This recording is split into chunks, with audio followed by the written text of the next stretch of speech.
कर्णोपान्ततरङ्गित कटाक्षनिस्पन्दिकण्डदग्नकृपाम् कामेश्वराङ्कनिलयाम् कामपि विद्याम् पुरातनीम् कलये अरविन्दकान्त्यरुन्दुत विलोचनद्वन्द्वसुन्दरमुकेन्दुः चन्दः कन्दलमन्दिरम् अन्तःपुरमैन्दुशेखरम् वन्दे बिम्बनिकुरुम्बडम्बर विडम्बकच्छायमम्बरवलग्नम्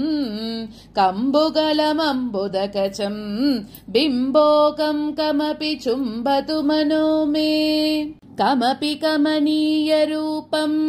कलयाम्यन्तः कदम्बकुसुमाढ्यम् चम्पकरुचिरसुवेशैः सम्पादितकान्ति अलङ्कृतदिगन्तम् शम्पारुचिबरगर्हा सम्पादककान्ति कवचितदिगन्तम् सिद्धान्तम् निगमानाम् शुद्धान्तम् किमपि शूलिनः कलये उद्यद्दिनकरशोणान् उत्पलबन्धुस्तनन्दया पीडान् करकलितपुण्ड्रचापान् कलये कानपि कपर्दिनः प्राणान् रशनालसज्जगनया रसना जीवातु चापभासुरया ग्राणायुष्करशरया ग्रातम् चित्तम् कयापि वासनया सरसिजसहयुद्वदृशा शम्पालतिकासनाभिविग्रहया भासा कयापि चेतः नासामनिशोऽभिवदनया भरितम् नवयावकाभसि चयान्वितया गजयानया दयापरया धृतयामिनीशकलया दिया कयापि क्षतामया हि वयम् अलमलमकुसुमभानैः अबिम्बशोनैरपुण्ड्रकोदण्डैः अकुमुदबान्धवचूडैः अन्यैरिह जगति दैवतम् मन्यैः कुवलयसदृक्षनयनैः कुलगिरिकूटस्थबन्धुकुचभारैः करुणास्पन्दिकटाक्षैः कवचितचित्तोऽस्मि कतिपयैकुतुकैः नतजनसुलभाय नमो नालीकसनाभिलोचनाय नमः नन्दितगिरिशाय नमो महसे नवनीपपाटलाय नमः कादम्बकुसुमधाम्ने कायच्चाया कनायितार्यम्ने सीम्ने चिरन्तनगिराम् भूम्ने कस्मै चिदादधे प्रणीतम्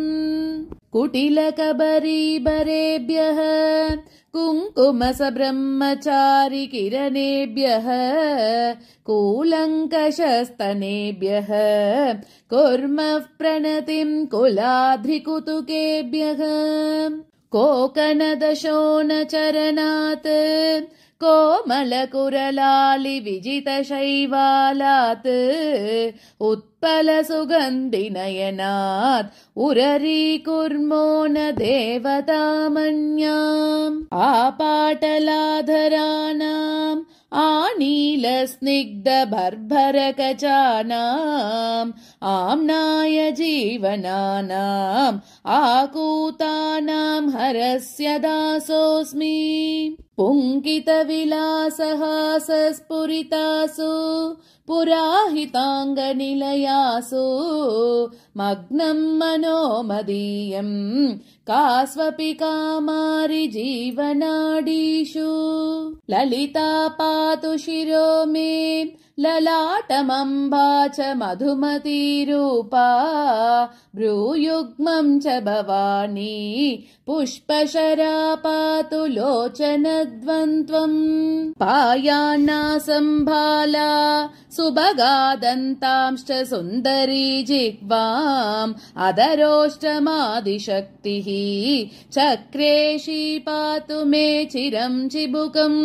कामेश्वरी च कर्णौ कामाक्षी पातु गण्डयोर्युगलम् शृङ्गारनायिका व्याद्वदनम् सिंहासनेश्वरी च गलम् स्कन्दप्रसूष्ट पातु स्कन्दौ बाहू च पाटलाङ्गी मे पाणी च पद्मनिलया पायादनिशम् नखावलीर्विजया कोदण्डिनी च वक्षः कुक्षिं चाव्यात् कुलाचलतनूजा कल्याणी च वलग्नम् कटिं च पायात् कलादरशिखण्डा ऊरुद्वयं च पायादुमा मृडानी च जानुनी रक्षेत् जङ्गे च षोडशी मे पायात् पादौ च पाशशृणिहस्ता प्रातः पातु परा माम् मध्याह्ने पातु मणिगृहाधीशा शर्वाण्यवतु च सायम् पायाद्रात्रौ च भैरवी साक्षात् भार्या रक्षतु गौरी पायात् पुत्रांश बिन्दुगृहपीठा श्रीविद्या च यशो मे शीलं चाव्याश्चिरं महाराज्ञी पवनमयी पावकमयी क्षोणीमयी गगनमयी कृपीटमयी रविमयी शशिमयी दिङ्मयी समयमयी प्राणमयी शिवे पाहि कालिकपालिनि शूलिनी भैरवी मातङ्गी पञ्चमी त्रिपुरे वाग्देवी विन्ध्यवासिनी बाले भुवनेशि पालय चिरं माम् अभिनव सिन्दूराभाम् अम्ब त्वां चिन्तयन्ति ये हृदये उपरि निपतन्ति तेषाम् उत्पलनयना कटाक्षकल्लोलाः वर्गाष्टकमिलिताभिः वशिनी मुख्याभिरावृतां भवतीं चिन्तयतां सितवर्णां वाचो निर्यान्त्ययत्नतो वदनात् कनकशलाका गौरीं कर्णव्यालोलकुण्डलद्वितयां प्रहसितमुखीं च भवतीं ध्यायन्तो येत एव बूधनदाहाम् शीर्षाम्बोरुहमध्ये